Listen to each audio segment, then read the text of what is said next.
Hi guys, good morning. Ako nga pala si Choi sa Dubai. So, for today's video guys is ipasilip ko sa inyo yung aking accommodation. So, ito yung accommodation natin dito sa Dubai guys. Yan. So, ito rin yung room natin. Pagpasok mo dyan guys. So, ayan na nga guys. So, medyo maluwang siya guys. Ayan. At saka, ito yung lagayan namin ng pagkain. So, ito yung mga bed guys. Apat kami nakatira dito. Ayan, at ako yung pangatlo guys. Pangalawa, pangatlo. Ako yung malapit doon sa double deck. So, yung pinaka-last guys is may double deck kami dito. So, yun na nga guys. So, pagkagaling sa 8 hours nating na trabaho, higa agad dyan guys. So, ito yung lamesa namin guys. Sa lagay ng mga pagkain o mga baunan namin. Nagaling kami sa trabaho. So, pasilip ko rin yung sa labas guys. So, nasa second floor kami.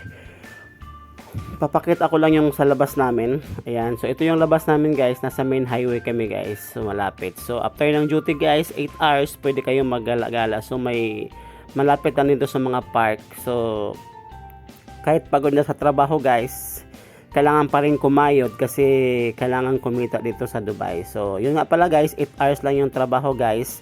At after nyan guys, pwede ka lang pumunta kahit saan ka pumunta. So, medyo nakakapagod sa trabaho kasi naghahawak tayo ng supplier at nag-aayos tayo ng stock room. So, multitasking pala yung trabaho natin dito sa Dubai guys. So, yun na guys, ito na yung higaan ko. So, thank you for watching guys.